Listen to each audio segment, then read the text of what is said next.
നമുക്കൊരു കളി കളിച്ചാലോ? എങ്ങനെ? രമേശിന് ആകാംക്ഷ. വനജ നിർത്തിയിടുന്നു, നീയും തുടങ്ങുന്നു.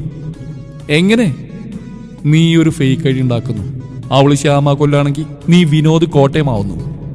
എന്നിട്ട് നീ റിക്വസ്റ്റ് അയക്കുന്നു, അവള് സ്വീകരിച്ച ചാറ്റ് ചെയ്യുന്നു. അന്നേരം അറിയാം നിന്റെ ഭാര്യയുടെ യഥാർത്ഥ സ്വഭാവം.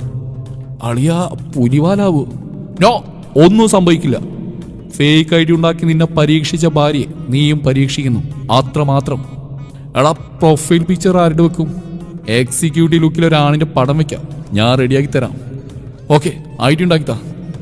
മഹേഷിന്റെ കൈവശം ഫോൺ കൊടുത്തിട്ട് ഒരു ബീഡി എത്തിച്ച് രമേശൻ മാറിയുന്നു. അളിയാ, എന്താടാ? Fake ID ready. ആ, എന്നാ ശ്യാമ കൊല്ലം എന്ന നെയിം സെർച്ച് ചെയ്ത് റിക്വസ്റ്റ് കൊടുക്ക്. ശ്യാമ കൊല്ലം ആ പേര് പേരെടുത്തുകൊണ്ട് മഹേഷ് സെർച്ച് ചെയ്യാൻ തുടങ്ങി. ആ, കിട്ടിയളിയാ, കോടടാ റിക്വസ്റ്റ്. രമേശ ഉത്സാഹത്തോടെ പറഞ്ഞു. മഹേഷ് റിക്വസ്റ്റ് കൊടുത്തു. രമേശൻ പുക ആഞ്ഞു വലിച്ചു. സീൻ 2. രമേശിന്റെ വീട്.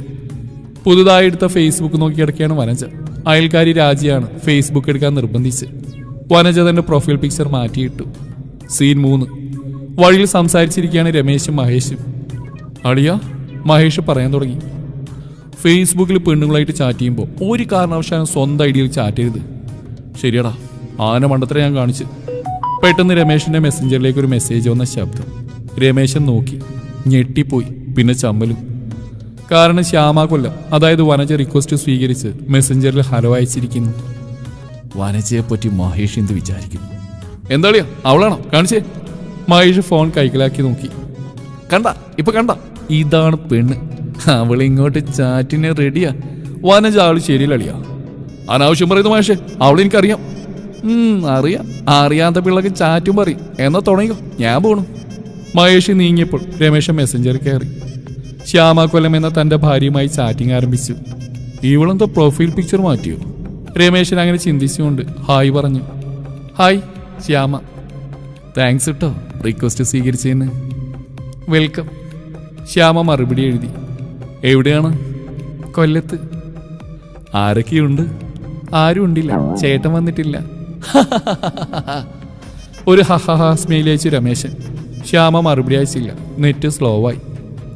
പണ്ടാരം ഈ BSNL തട്ടിപ്പാ. നേരവണ റേഞ്ചുമില്ല, നാശം.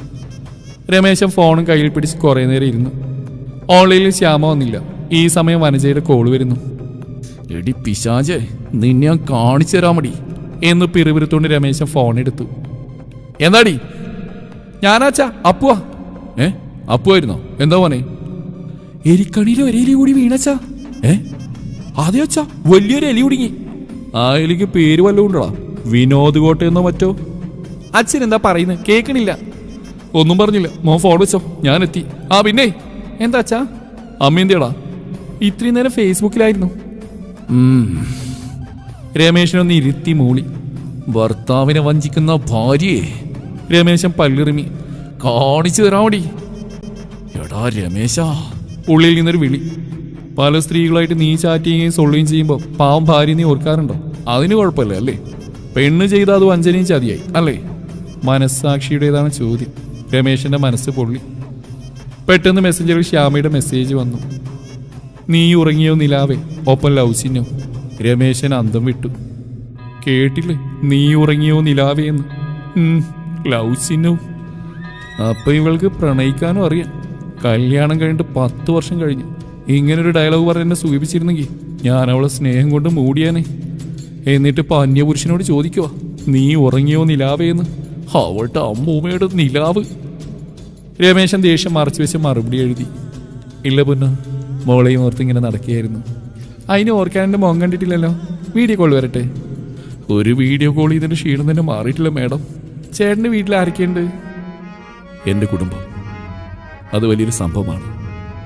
അച്ഛനിട്ടേച്ചു പോയ അമ്മ, ചുമച്ച് ചുമച്ച് വടക്കേ മുറിയിൽ. അളിയനിട്ടേച്ചു പോയ പെങ്ങൾ കരഞ്ഞു കരഞ്ഞ് തെക്കേ മുറിയിൽ. അനിയനിട്ടേച്ചു പോയ ഞാൻ ചാറ്റി ചാറ്റി ചായ്പി. ഇതാണ് പ്രിയേ എൻ്റെ കുടുംബം. രമേശൻ സെന്റി അടിച്ചു. നിങ്ങളുടെ കുടുംബക്കാരെല്ലാം ഇട്ടേച്ചു പോകുന്ന ടീമുകളാണല്ലോ. എന്നിട്ട് അന്വേഷിച്ചില്ലേ? ആ, അന്വേഷിച്ചു. എവിടെയുണ്ടെന്നറിയോ? ആ, അറിയാം. എന്നാ പിന്നെ പിടിച്ചുകൊണ്ടുവന്നൂടെ? ഏയ്, സാധിക്കൂല. അതെന്താ? അവരെല്ലാം പലപ്പോഴായി മരിച്ചുപോയതാ. അവരെങ്ങനെ പിടിച്ചുകൊണ്ട് വരും? അതിരിക്കട്ടെ, മോളുടെ കല്യാണം കഴിഞ്ഞാണോ? ഇല്ല. രമേശൻ ഞെട്ടി. എടി വനച്ചേ, നീ കല്യാണം കഴിച്ചിട്ടില്ല അല്ലേടി? ശരിയാക്കി തരാടി പൂതനെ. ദേഷ്യം മറച്ചു വെച്ച് രമേശൻ ചോദിച്ചു. അതെന്താ കല്യാണിക്കാത്തത്? ഒന്നും അങ്ങോട്ട് ശരിയായില്ല, അതാ. നാളെന്താ? നാളെ ഇവിടെ ലോക്ക്ഡൗണാ. നാളെ എന്താന്നല്ലേ ചോദിച്ച്? നാളെ എന്താന്നാ? എന്റെ നാള് പെരുന്നാളാ. പെരുന്നാളോ? പെരുന്നാൾക്ക് ഒരു നാളാണോ? ഇവിടുത്തെ പള്ളി പെരുന്നാളാണത്രേ ഞാൻ ജനിച്ചത്. അതാ എന്റെ നാള് പെരുന്നാളായത്. പിന്നെ ഒരു കാര്യം പറയട്ടെ. പറവത്തെ ചേട്ടൻ കേട്ടു ലുക്കാട്ടോ, എനിക്കിഷ്ടായി. പിന്നെ എനിക്കൊരു സത്യം പറയാനുണ്ട്. എന്താ പൊന്നു?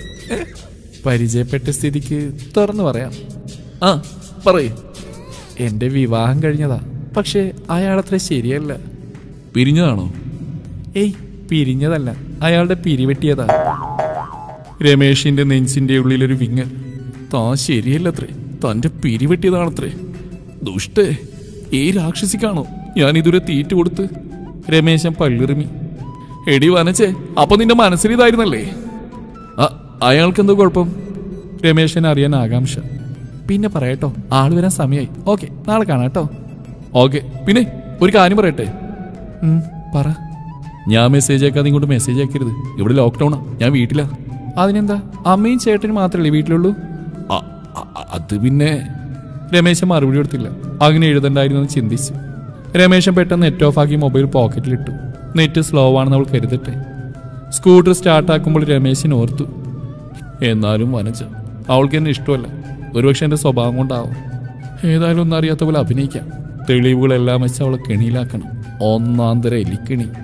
വീട്ടിലെത്തിയപ്പോൾ മകനാണ് കഥ തുറന്ന്. അമ്മ എന്തിയടാ? മുറിയിലിരുന്ന് ഫോൺ നോക്കുക. ഓ, വിനോദ് കോട്ടയത്തിന്റെ മറുപടി കാത്തിരിക്കായിരിക്കും. ആരാച്ചാ വിനോദ്?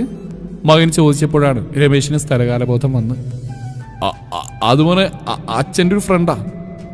ഈ സമയത്തെ മുഴുന്ന വനജ രമേശിന്റെ ശബ്ദം കേട്ടു. പെട്ടെന്ന് FB ലോഗൌട്ട് ചെയ്ത് ഫോൺ ഓഫാക്കി ഫോണുമായി അടുക്കളയിലേക്ക് പോകുന്നു. ഹാളിലൂടെ രമേശിന്റെ മുന്നിലൂടെ അടുക്കളയിലേക്ക് പോകുന്ന വനജയുടെ കയ്യിലെ ഫോൺ രമേശൻ കാണുന്നു.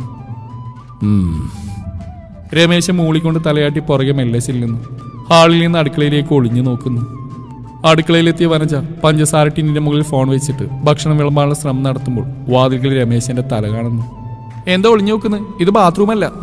രമേശൻ ചമ്മി. പണ്ട് കല്യാണം കഴിഞ്ഞ സമയത്ത് ഇവള് കുളിക്കുകയാണെന്ന് കരുതി അന്ന് ബാത്റൂമിൽ ഒളിഞ്ഞു നോക്കി. അന്നും പറ്റിയ അബദ്ധം. വകയിലൊരു അമ്മായിയായിരുന്നു കുളിച്ചുകൊണ്ടിരുന്നത്. അന്ന് കയ്യോടെ ഇവൾ എന്നെ പൊക്കി.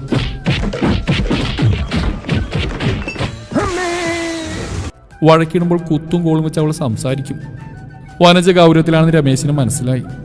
സോപ്പിട്ടാലേ പ്രശ്നത്തിന് പരിഹാരമാവുകയുള്ളൂ, രമേശൻ മനസ്സിൽ പറഞ്ഞു. മുഖത്തൊരു വിളറിയ ചിരി വരുത്തിക്കൊണ്ട് വനജയുടെ അടുത്തെത്തി രമേശൻ ചോദിച്ചു, പിണക്കാണോ? രമേശിനെ മൈൻഡ് ചെയ്യാതെ വനജ മുഖം വീർപ്പിച്ചുകൊണ്ട് പാത്രത്തിൽ നിന്ന് ചപ്പാത്തി എടുത്തു വെച്ചു. ശേഷം മകനെ വിളിച്ചു, അപ്പു ഇതെടുത്ത് ഡൈനിങ് ടേബിളിലേക്ക് വെച്ചേ. അപ്പു ഓടി വന്ന് ചപ്പാത്തി വെച്ച പാത്രം എടുത്തുകൊണ്ട് ഡൈനിങ് ടേബിൾ കൊണ്ടുപോയി വെച്ച്. മോനെ, ഈ കറിയും കൂടി. കറി പാത്രം എടുക്കാൻ വന്ന അപ്പു രമേശിനെ നേരെ നോക്കിക്കൊണ്ട്, കൈ കഴുകി വാച്ച. അടുക്കളയിലെ വാഷ് ബേസിൽ കഴുകുന്നതിനിടയിൽ മകനോട് രമേശൻ ചോദിച്ചു, നിന്റെ ഓൺലൈൻ ക്ലാസ് എങ്ങനെയാ? അതിന് അമ്മ ഫോൺ തന്നാലേ ഏത് നേരം അമ്മ ഫോണിലാ. അച്ഛാ, എനിക്കൊരു ഫോൺ വാങ്ങി തരുമോ? ഫോണിനൊന്നും ആവശ്യമില്ല, ഓണം കഴിഞ്ഞാൽ സ്കൂൾ ഇറക്കും. ഓണത്തിന് മുമ്പ് സ്കൂൾ ഇറന്നാൽ മതിയായിരുന്നു. അതെന്താടാ? അല്ലെങ്കിൽ ഓണാവധിയും കിട്ടൂല. ഇനിയും അവധിയോ? രമേശൻ മകനെ നോക്കിയപ്പോൾ മകൻ പുഞ്ചിരിച്ചുകൊണ്ട് ചപ്പാത്തി മുറിച്ച് കഴിക്കാൻ തുടങ്ങി.